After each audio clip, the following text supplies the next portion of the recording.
Hello everyone, आप सभी का आपके अपने channel GS bye Kiran Yadav में स्वागत है। आज की क्लास में हम बायोलॉजी के कुछ इंपॉर्टेंट क्वेश्चन हैं, वो आज की क्लास में हम डिस्कस करने वाले हैं। तो स्टार्ट करते हैं। अपने पास जो फर्स्ट क्वेश्चन है वो है, what is the unit of liver. जो लीवर है उसकी इकाई क्या होती है, यकृत है उसकी इकाई क्या होती है, वो हमें यहाँ पर बताना है। तो फर्स्ट ऑप्शन अपने पास हिपेटोसाइट, सेकंड है कॉन्ड्रोसाइट, थर्ड है इरिथ्रोसाइट, डी ऑप्शन है ओस्टियोसाइट। यकृत कोशिका बोलेंगे उसको, उपास्थि कोशिका बोलेंगे, या एरिथ्रोसाइट बोलेंगे, या ओस्टियोसाइट बोलेंगे। तो जो लीवर होता है उसकी इकाई होती है, उसको क्या बोला जाता है, यकृत कोशिका। यकृत कोशिका कहा जाता है, हिपेटोसाइट उसको कहा जाता है।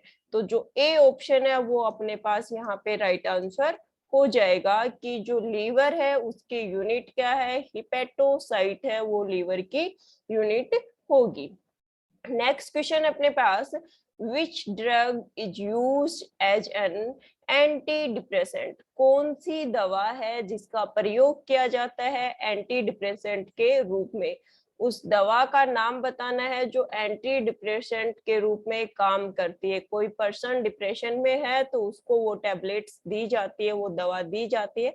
तो कौन सी दवा है वो हमें यहाँ पर बताना है। तो फर्स्ट ऑप्शन है ऑक्सीब्यूटाइन, या सेकंड ऑप्शन है टेरामाडोल, थर्ड ऑप्शन है सुमेटोट्रिप्टिन, या फिर ब्यूपो ब्यूपोप्रोपाइन। तो इनमें से कौन सी दवा होगी जो एंटी डिप्रेसेंट पर्सन को दी जाती है। तो जो ब्यूपोप्रोपाइन है, ब्यूपोप्रोपाइन है, ये जो दवा है ये किसको दी जाती है, जो डिप्रेशन में एक पर्सन है उसको दी जाती है, उसको ठीक करने के लिए दवाई दी जाती है। तो डी ऑप्शन है वो हमारा यहाँ पे राइट आंसर हो जाएगा। नेक्स्ट क्वेश्चन अपने पास, glaucoma is a disease of. Glaucoma बीमारी है वो किससे रिलेटेड है, त्वचा से रिलेटेड है, फेफड़ों से रिलेटेड है, यकृत से रिलेटेड है, या फिर आईज जो आंखें हैं उससे रिलेटेड है। स्किन, लंग्स, लीवर या आईज, किससे रिलेटेड है ग्लूकोमा बीमारी है वो। तो जो ग्लूकोमा बीमारी है वो किससे रिलेटेड होती है, जो हमारी आईज होती है, हमारी आंखें होती है, इससे रिलेटेड होती है। क्या होता है इसके अंदर, जो हमारी ऑप्टिक डिश है, जो हमारी ऑप्टिक डिश है, ऑप्टिक नर्व है, ये क्या हो जाती है, पूरी की पूरी डैमेज हो जाती है, खराब हो जाती है। जो ऑप्टिक नर्व है वो खराब हो जाती है, अच्छे से प्रॉपर इसके अंदर जो एक्वस फ्लूइड फॉर्मेशन होती है वो प्रॉपरली नहीं हो पाता है। और साथ में जो हमारा लेंस है वो भी धीरे धीरे वीक होना शुरू हो जाता है, तो हमें देखने में भी प्रॉब्लम होने लगती है। तो ग्लूकोमा डिजीज है वो किससे रिलेटेड डिजीज होगी, हमारी आईज से रिलेटेड होगी, आंखों से रिलेटेड बीमारी ये होती है। नेक्स्ट क्वेश्चन अपने पास, name the drug that is yield from cinchona tree that is used to cure malaria. कौन सा पेड़ कौन सा ड्रग है जो सिंचोना प्लांट है उससे बनाया जाता है। सिंचोना प्लांट है उससे बनाया जाता है, उस पेड़ से निकाला जाता है, और वो मलेरिया को ठीक करने के लिए यूज किया जाता है। उस दवाई की या उस ड्रग का नाम बताना हमें, जो सिंचोना प्लांट से निकाला गया है और मलेरिया के इलाज में उसका प्रयोग किया जाता है। तो फर्स्ट ऑप्शन है अपने पास कैम्प्टोथीसिया, सेकंड है एक्यूमिनेटा, फोर्थ ऑप्शन है कुनीन, एंड डी ऑप्शन है सिंचोनिया। इनमें से कौन सा है जो यहाँ पे राइट आंसर है। तो जो कुनीन होता है वो किस पौधे, जो कुनीन की दवा होती है वो सिंचोना पौधे से बनाई जाती है, और जो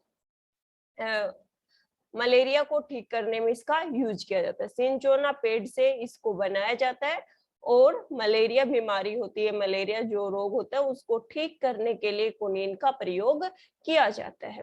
नेक्स्ट क्वेश्चन अपने पास, ओटीसी मेडिसिन क्रोसिन इजन। जो ओटीसी मेडिसिन है, ओवर द काउंटर जो दवा क्रोसिन है, वो क्या है, पीड़ाहर है, या फिर जवरांतक है, या पीड़ा और जवरनाशक है, या रोग रोग अनुरोधक है।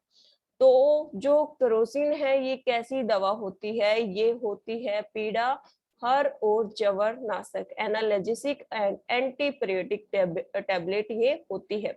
मतलब कोई दर्द है उसको भी सही करेंगी, बुखार हो गया तो उसको भी सही करने का ये काम करती है। तो जो अपना सी ऑप्शन है यहाँ पे वो राइट आंसर हो जाएगा कि जो केरोसिन मेडिसिन है ये किस तरह काम करती है, पीड़ाहर और जवरनाशक की तरह ये काम करती है। नेक्स्ट क्वेश्चन अपने पास, which of following statement is true about the human liver. Human liver है, मानव यकृत है, उसके बारे में कौन सा कथन सत्य है वो हमें यहाँ पर बताना है। तो फर्स्ट ऑप्शन दे रखा है लीवर इज ट्राइंगुलर, लीवर है वो त्रिकोणीय होता है। हाँ भाई होता है बिल्कुल, उसकी संरचना देखेंगे हम आगे।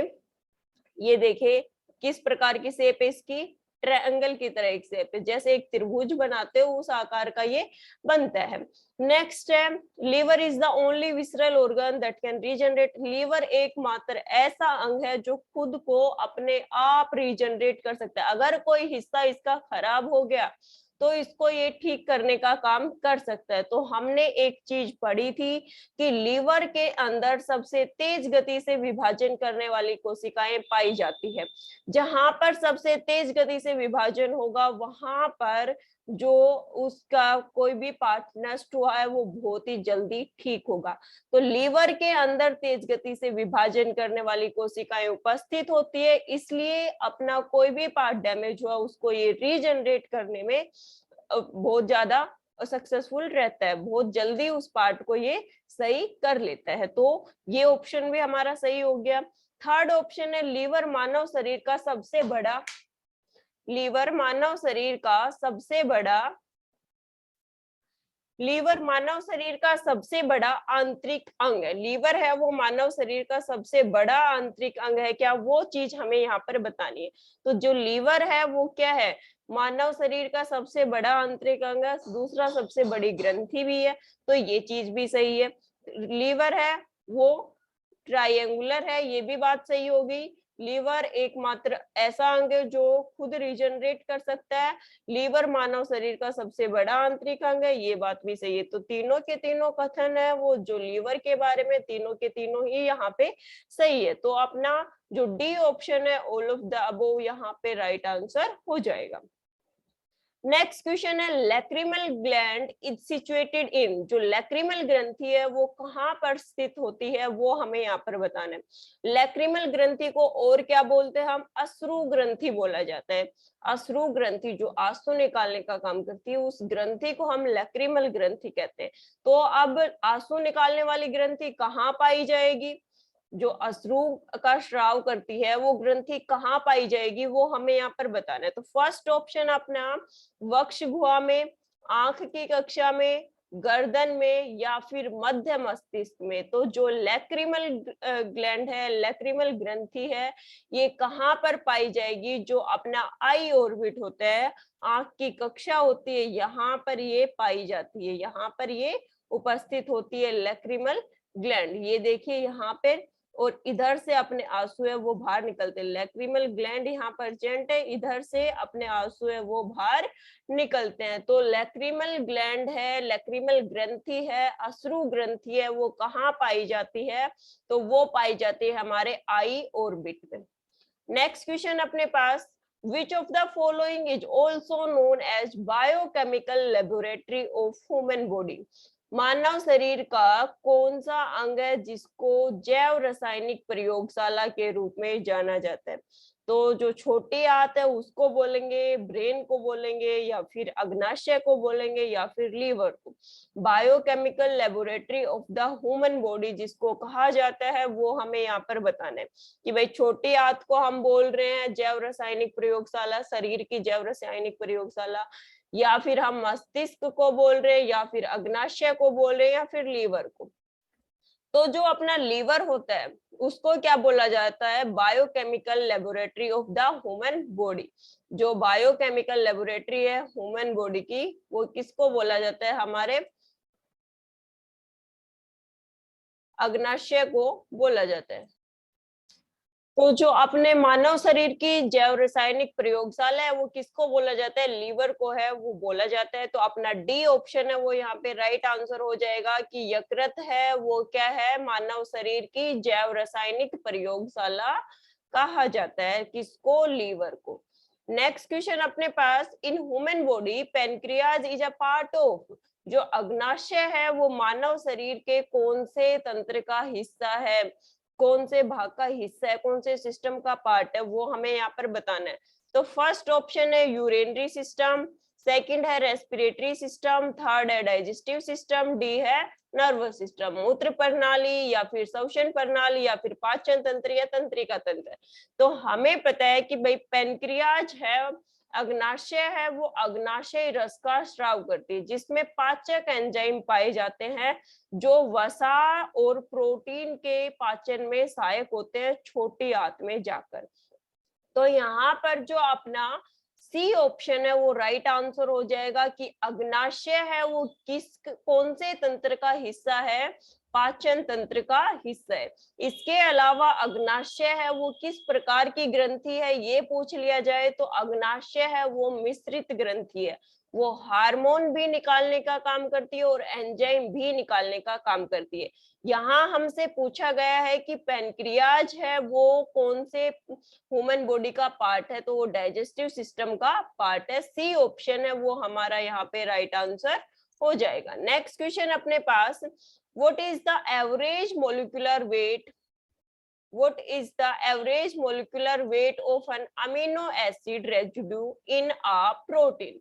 एक प्रोटीन में जो अमाइनो एसिड के अवशेष होते हैं उनका औसत आणविक भार कितना होता है वो हमें बताना है। एवरेज मोलिकुलर वेट बताना है किसके अंदर, जो अमीनो एसिड अमीनो अम्ल होते हैं उसके अंदर। तो फर्स्ट ऑप्शन है अपने पास 120, सेकंड ऑप्शन अपने पास 110, थर्ड ऑप्शन है अपने पास 130 एंड फोर्थ ऑप्शन है 140। तो जो एवरेज मोलिकुलर वेट होगा वो कितना रहेगा, 110 एएमयू, 110 एएमयू। बी ऑप्शन है वो हमारा यहाँ पे राइट आंसर हो जाएगा। नेक्स्ट क्वेश्चन अपने पास,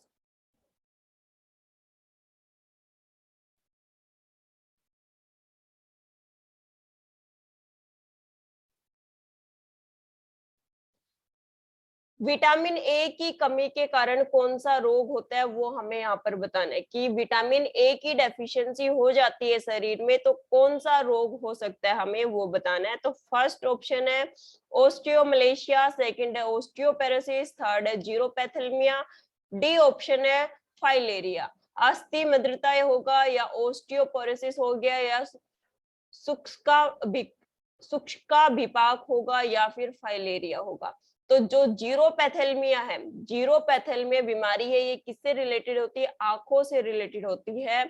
जो ये शुष्क अभिपाक है ये किससे रिलेटेड है, आईज से रिलेटेड है। तो विटामिन ए की कमी से एक तो हमें रतौंधी रोग होता है, दूसरा जीरोप्लेथमिया है ये रोग होता है। तो सी ऑप्शन है वो हमारा यहाँ पे राइट आंसर हो जाएगा कि विटामिन ए की डेफिशिएंसी से कौन सा बीमारी हमें हो रहा है, जीरोप्लेथमिया बीमारी है वो हमें हो सकती है।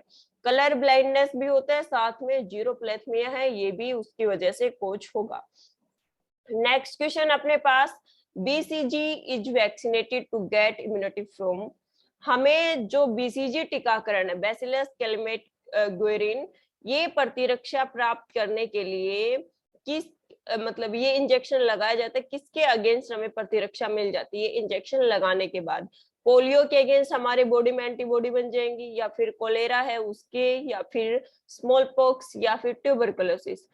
पोलिया है उसके खिलाफ प्रतिरक्षा हमारे शरीर में बनेगी, या फिर हैजे के खिलाफ बनेगी, या फिर चेचक के खिलाफ, या फिर यक्ष्मा, या फिर टीबी के खिलाफ।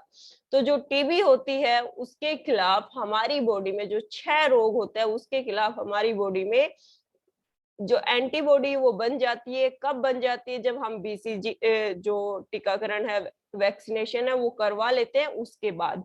तो जो डी ऑप्शन है वो हमारा यहाँ पे राइट आंसर हो जाएगा। नेक्स्ट क्वेश्चन अपने पास, which of following vitamin is stored in the liver, कौन सा विटामिन है जो लीवर में स्टोर होता है। कौन सा विटामिन है जो लीवर में स्टोर होगा, यकृत में स्टोर होगा, संग्रहित होगा, वो हमें यहाँ पर बताना है। तो फर्स्ट ऑप्शन अपने पास विटामिन के, सेकंड ऑप्शन है विटामिन डी, थर्ड ऑप्शन है vitamin E and D option all of the above. तो ये सारे के सारे विटामिन हैं, ये कहाँ पर जाके स्टोर हो जाते हैं? हमारे लीवर में। विटामिन के, विटामिन डी, विटामिन ई सारे के सारे कहाँ पर जाके स्टोर हो जाते हैं? लीवर में स्टोर हो जाते हैं। तो डी ऑप्शन है वो हमारा राइट आंसर होगा कि ये सभी के सभी जो विटामिन है कहाँ स्टोर हो रहे हैं? लीवर के अंदर जाके स्टोर हो रहे हैं। नेक्स्ट क्वेश्चन है which hormone lead to explosion of milk from the breast when baby suck it? कौन सा हार्मोन है वो निकलता है जब माँ बच्चे को दूध पिलाती है?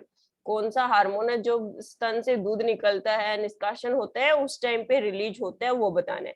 तो फर्स्ट ऑप्शन है प्रोजेस्टेरोन, फर्स्ट ऑप्शन अपने पास प्रोजेस्टेरोन, सेकंड है प्रोलैक्टिन, थर्ड है एस्ट्रोजन, या फिर इनमें से कोई नहीं। तो हमें पता है प्रोजेस्टेरोन है, ये कब निकलता है, कब स्राव होता है इसका? प्रेगनेंसी के टाइम पे। एस्ट्रोजन है जब हमारे अंदर प्यूबर्टी स्टार्ट हो जाती है, एक फीमेल के अंदर प्यूबर्टी एज स्टार्ट हो जाती है, तब एस्ट्रोजन निकलना शुरू हो जाता है। और प्रोलैक्टिन हार्मोन है, इसका स्राव कब होता है? जब प्रोलैक्टिन हार्मोन जब दूध का स्राव होता है ब्रेस्ट से, स्तन से, मेमरी ग्लैंड से, तो उस टाइम पे प्रोलैक्टिन हार्मोन का स्राव होना शुरू हो जाता है। तो बी ऑप्शन हमारा यहाँ पे राइट आंसर होगा कि जब ब्रेस्ट फीडिंग हो रही है उस टाइम पे प्रोलैक्टिन हार्मोन है ये रिलीज होता है। बी ऑप्शन हमारा यहाँ पे राइट आंसर हो जाएगा। नेक्स्ट क्वेश्चन है which organ of the human body converts beta carotenoid into vitamin? मानव शरीर का कौन सा अंग है जो बीटा कैरोटीन को विटामिन में परिवर्तित करता है? फर्स्ट ऑप्शन अपने पास यकृत, सेकंड है हृदय, थर्ड है फेफड़े, डी ऑप्शन है गुर्दा। इनमें से हमें वो अंग बताना है जो बीटा कैरोटीन को किस में बदल देगा? विटामिन में बदल देगा। तो जो लीवर होता है हमारा, जो यकृत होता है, वो क्या करता है? जो बीटा कैरोटीन है उसको किस में बदलने का काम कर देता है? विटामिन में बदलने का काम करता है। तो ए ऑप्शन है वो हमारा यहाँ पे राइट आंसर हो जाएगा। नेक्स्ट क्वेश्चन है, नेक्स्ट क्वेश्चन अपने पास which among of the following is not present in pure sugar? इनमें से कौन सा जो शुद्ध शर्करा होती है उसमें मौजूद नहीं होता? फर्स्ट ऑप्शन है कार्बन, सेकंड है हाइड्रोजन, थर्ड है नाइट्रोजन एंड डी ऑप्शन अपने पास ऑक्सीजन। इनमें से कौन सा तत्व होगा, पोषक पदार्थ होगा जो किसमें नहीं पाया जाता? हमारे जो शुद्ध शर्करा होती है, प्योर शुगर होती है, उसमें नहीं पाया जाता, वो हमें यहाँ पर बताना होगा। तो जो नाइट्रोजन होता है वो प्योर शुगर में नहीं पाया जाता है। प्योर शुगर में कार्बन भी पाया जाएगा, हाइड्रोजन भी पाया जाएगा, ऑक्सीजन भी पाया जाएगा, लेकिन जो नाइट्रोजन एलिमेंट है, नाइट्रोजन तत्व है, ये उसके अंदर नहीं पाया जाता। तो सी ऑप्शन है वो हमारा यहाँ पे राइट आंसर हो जाएगा। नेक्स्ट क्वेश्चन अपने पास the bone humerus, bone humerus is found in which part of the human body? जो ह्यूमरस बोन है, ह्यूमरस हड्डी होती है, वो मानव शरीर के कौन से हिस्से में पाई जाती है, वो हमें यहाँ पर बताना है। मानव शरीर के कौन से हिस्से में पाई जाएगी? फर्स्ट ऑप्शन है जांग में, सेकंड ऑप्शन है बखोटी, थर्ड है निचली भुजा, फोर्थ है निचला पैर। कौन से हिस्से में पाई जाएगी वो चीज हमें यहाँ पर बताना है। तो क्या आंसर हो जाएगा अपना? अपर आर्म, जो बखोटी होती है उसके अंदर क्या पाई जाती है? अपनी जो ह्यूमरस बोन है वो पाई जाती है। जो ये ऊपर वाला हिस्सा होता है अपना, ये कौन सी हड्डी है? ह्यूमरस हड्डी है। मानव शरीर में टोटल हड्डियां कितनी पाई जाती है? 206 पाई जाती है, जिसमें से 80 कौन सी होंगी? जो अक्षीय कंकाल तंत्र है उसका हिस्सा होती है 80 हड्डियां, और उपांगीय कंकाल तंत्र है उसकी कितनी होती है? 126। टोटल 206 हड्डियां पाई जाती है। ह्यूमरस है ये किसका पार्ट है? जो उपांगीय कंकाल तंत्र होता है उसका हिस्सा होती है, जो हमारे जो उच्च पाद है उसके अंदर ये पाई जाती है। किसमें? बखोटी में, हाथ का ऊपर वाला हिस्सा है उसमें ये पाई जाती है। नेक्स्ट क्वेश्चन अपने पास फोटोसिंथेसिस अकरिंग, प्रकाश संश्लेषण की जो प्रक्रिया है वो कहाँ पर होती है वो हमें यहाँ पर बताना है। तो फर्स्ट ऑप्शन है क्लोरोप्लास्ट, सेकंड है गोल्जी बॉडी, थर्ड है endoplasmic reticulum and D option है नाभिक। तो फोटोसिंथेसिस कहाँ होती है? पौधे के अंदर क्लोरोप्लास्ट में होती है, ये चीज हमें पता है कि फोटोसिंथेसिस जो प्रक्रिया है वो कहाँ पर होती है? क्लोरोप्लास्ट में होती है। तो ए ऑप्शन है वो हमारा यहाँ पे राइट आंसर हो जाएगा। नेक्स्ट क्वेश्चन है which is the common passage for bile and pancreas juice. जो पित्त रस निकलता है और अग्नाशय रस निकलता है, उन दोनों के लिए एक सामान्य मार्ग है। वो कौन सा सामान्य मार्ग है? अमाशय है वो होगा, या फिर जो एम्पुला है वो होगा, या फिर ओडी की वाहिनी होगी, या फिर डक्ट ऑफ वायरसन, ये उसका कॉमन पाथ होगा। तो कौन सा होगा? जो एम्पुला है, जो एम्पुला होता है वो क्या है? दोनों के लिए कॉमन पाथ है। बाइल जूस और पेनक्रियास दोनों के लिए कॉमन पाथ होता है। बी ऑप्शन है वो हमारा यहाँ पे राइट आंसर हो जाएगा। नेक्स्ट क्वेश्चन है where does the light reaction take place। जो प्रकाश संश्लेषण में दो प्रक्रियाएं पढ़ी थी हमने, लाइट प्रतिक्रिया और डार्क प्रतिक्रिया। तो यहाँ पे हमसे कौन सा पूछा गया है? लाइट प्रतिक्रिया के बारे में पूछा गया है कि लाइट प्रतिक्रिया क्लोरोप्लास्ट हरित लवक के कौन से हिस्से में होगी, वो चीज हमसे यहाँ पे पूछी गई है। तो फर्स्ट ऑप्शन है अपने पास ग्रेना, फर्स्ट ऑप्शन है ग्रेना, सेकंड है स्ट्रोमा, थर्ड ऑप्शन है साइटोप्लाज्म, डी ऑप्शन है एंडोप्लाज्मिक रेटिकुलम। तो जो ग्रेना होता है, जो ग्रेना होता है उसके अंदर क्या होती है? प्रकाश संश्लेषण में जो प्रकाश की अभिक्रिया या फिर लाइट प्रतिक्रिया होती है वो पूरी होती है। ग्रेना क्या है ये दिखाया गया है, ये जो सिक्के की जैसी संरचनाओं का एक पूरा का पूरा समूह दिखाई दे रहा है, इसको हम क्या बोलते हैं? ग्रेना बोलते हैं। और इस एक अकेले सिंगल जो सिक्के की जैसी संरचना क्वाइन लाइक स्ट्रक्चर है, इसको क्या बोला जाता है? थाइलाकोइड बोला जाता है। यहाँ हमें ग्रेना के बारे में पूछा गया, तो यहाँ पे हम आंसर करेंगे कि ग्रेना है उसमें लाइट रिएक्शन है वो कंप्लीट होती है। नेक्स्ट क्वेश्चन है which of following is also known as the biochemical laboratory of the human body। ये क्वेश्चन रिपीट हो रहा है, पहले भी बता चुकी कि जो लीवर है उसको क्या बोला जाता है? Biochemical laboratory of the human body. मानव शरीर की जैव रासायनिक प्रयोगशाला के रूप में किसको जाना जाता है? लीवर को जाना जाता है। डी ऑप्शन राइट आंसर होगा। नेक्स्ट क्वेश्चन है water is absorb by water. पौधे के अंदर पानी है उसको अवशोषित करने का काम, उसको सोखने का काम कौन करता है? रूट कैप करती है, या फिर रूट एपेक्स करती है, रूट हेयर करती है, रूट खुद करती है। तो जो रूट हेयर्स होते हैं, जड़ के बाल होते हैं, छोटे छोटी जड़ें निकली हुई होती है, मेन रूट है उसके साइड में छोटी छोटी जड़ें निकली हुई, उन छोटी छोटी जड़ों पे भी छोटे छोटे बाल जैसी संरचना होती है, और वो बाल जैसी संरचना ही क्या करती है? पानी को सोखने का काम करती है। तो जो रूट हेयर्स है वो क्या करेंगे? वाटर को एब्जॉर्ब करने का काम करेंगे। सी ऑप्शन है वो हमारा यहाँ पे राइट आंसर हो जाएगा। नेक्स्ट क्वेश्चन है which of following is known as vitamin बी7। विटामिन बी7 का नाम बताना है हमें। विटामिन बी7 का जो केमिकल नेम है वो हमें यहाँ पर बताना है। तो फर्स्ट ऑप्शन है अपने पास रेटिनोल, सेकंड है थायमिन, थर्ड है राइबोफ्लेविन एंड डी ऑप्शन है बायोटीन। तो जो विटामिन बी7 है इसका केमिकल नेम क्या होता है? बायोटीन इसका केमिकल नेम होता है। विटामिन बी7 का केमिकल नेम पूछा गया तो क्या हो जाएगा इसका? बायोटीन। डी ऑप्शन है वो हमारा यहाँ पे राइट आंसर हो जाएगा कि biotin is the chemical name of the vitamin बी7। नेक्स्ट क्वेश्चन है the language use in writing the scientific name of animals. Animals के, जानवरों के वैज्ञानिक नाम लिखने के लिए कौन सी भाषा का प्रयोग किया जाता है, उस भाषा का हमें यहाँ पर बताना है। तो फर्स्ट ऑप्शन है फ्रेंच, या सेकंड ऑप्शन है लैटिन, थर्ड है जर्मन, डी ऑप्शन है डच।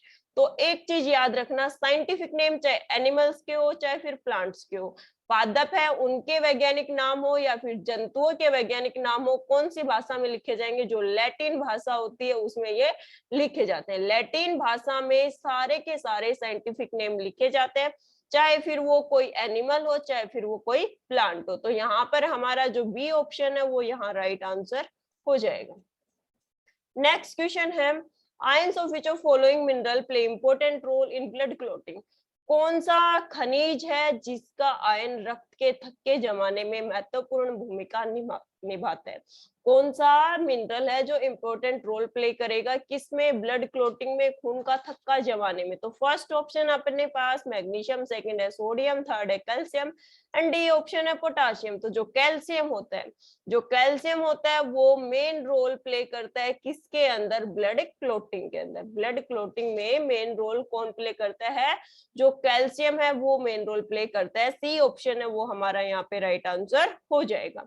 नेक्स्ट क्वेश्चन है, main pancreatic duct is also known as, जो मुख्य अग्नाशय वाहिनी है उसको किस रूप में जाना जाता है? तो फर्स्ट ऑप्शन है रिवनिस की वाहिनी, या फिर वायरसन की वाहिनी, या फिर सेंटोरिनी की वाहिनी, या फिर व्हाइटन की वाहिनी। तो क्या बोला जाता है उसको? डक्ट ऑफ वायरसन, वायरसन की वाहिनी उसको बोला जाता है। बी ऑप्शन है वो हमारा यहाँ पे राइट आंसर हो जाएगा। बी ऑप्शन है वो अपना यहाँ पे राइट आंसर हो जाएगा। नेक्स्ट है, fibula is a bone found in, जो फिबुला हड्डी है वो कहाँ पाई जाती है? हाथ में पाई जाती है, टांग में पाई जाती है, कान में पाई जाती है, छाती में पाई जाती है? तो हमें पता है फिबुला कहाँ पाई जाती है? लेग में पाई जाती है। जो फिबुला है वो कहाँ पे पाई जाती है? लेग में पाई जाती है। और सबसे लंबी हड्डी पूछ ले तो वो कौन सी होती है? फीमर होती है। वो भी कहाँ पाई जाती है? पैर में पाई जाती है। ऊपर वाले जो जांग वाला हिस्सा होता है उसमें फीमर होती है, नीचे वाले में क्या? फिबुला ओटिबिया होती है। तो जो सबसे लंबी है वो भी कहाँ पाई जाती है? पैर में पाई जाती है। और फिबुला ओटिबिया है वो भी कहाँ पाई जाती है? हमारे पैर में, टांग में पाई जाती है। बी ऑप्शन है वो हमारा यहाँ पे राइट आंसर हो जाएगा। नेक्स्ट क्वेश्चन है, which of following hormone is not release by pancreas? Pancreas के द्वारा, जो आइलेट्स ऑफ लैंगरहैंस होता है उसके द्वारा, अग्नाशय है उसके द्वारा कौन सा हार्मोन का स्राव नहीं होता, नहीं निकाला जाता? फर्स्ट ऑप्शन है इंसुलिन। तो इंसुलिन हमें पता है कि भाई निकाला जाता है। इंसुलिन है उसको जो बीटा कोशिकाएं वो निकालती है। ग्लूकोगन, ग्लूकोगन है इसको भी निकालती है अल्फा कोशिकाएं। सोमेटोस्टेटिन इसको भी निकालती है गामा कोशिकाएं। बच गया कौन सा है? एलिडोस्टेरोन। तो एलिडोस्टेरोन है ये किसके द्वारा रिलीज नहीं किया जाता? जो अपनी पेनक्रियाज होती है उसके द्वारा ये रिलीज नहीं किया जाता। अग्नाशय के द्वारा एलिडोस्टेरोन है ये निकाला नहीं जाता। कौन कौन से हार्मोन निकालते हैं? 3 हार्मोन निकालते हैं, इंसुलिन, ग्लूकोगन और सोमेटोस्टेटिन।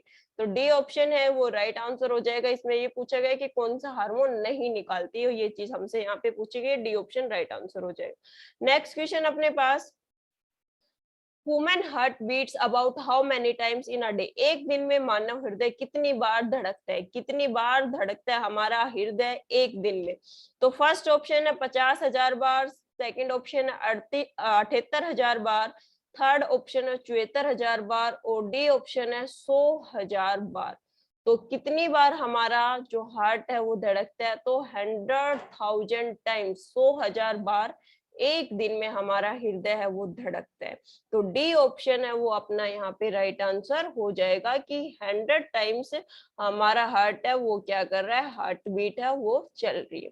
नेक्स्ट क्वेश्चन है, the opening of left atrium into left ventricle is guarded by, by निलय में बाएं आलिंद का खुलना कौन से द्वार को सुरक्षित रखता है? मतलब किसके ऊपर डिपेंड करता है? ये माइट्रल वॉल पे डिपेंड करेगा, या ट्राइकस्पिड वॉल होता है उस पे डिपेंड करेगा, बाइकस्पिड पे डिपेंड करेगा, या फिर एरोटिक सेमिलुनर वॉल है उसके ऊपर डिपेंड करेगा। बाया निलय है वो किसमें? बाएं आलिंद में खुल रहा है, उसकी ओपनिंग हो रही है। लेफ्ट एट्रियम लेफ्ट वेंट्रिकल में खुल रहा है, उसकी ओपनिंग हो रही है।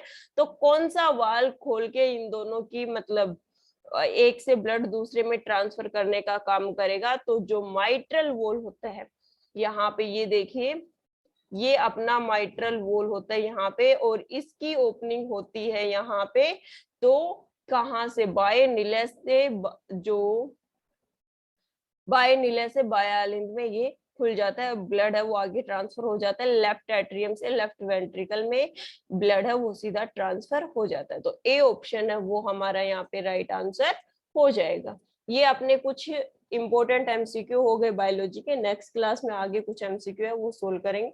अगर वीडियो आपको कुछ इंफॉर्मेटिव लगी, कुछ समझ में आया, तो प्लीज लाइक कर देना, शेयर कर देना, और जो चैनल पे न्यू है वो चैनल को सब्सक्राइब जरूर कर लीजिए, ताकि आगे जो भी वीडियो अपलोड हो उसका नोटिफिकेशन आपको मिलता रहे। थैंक यू सो मच, मिलते हैं नेक्स्ट सेशन में। Have a nice day.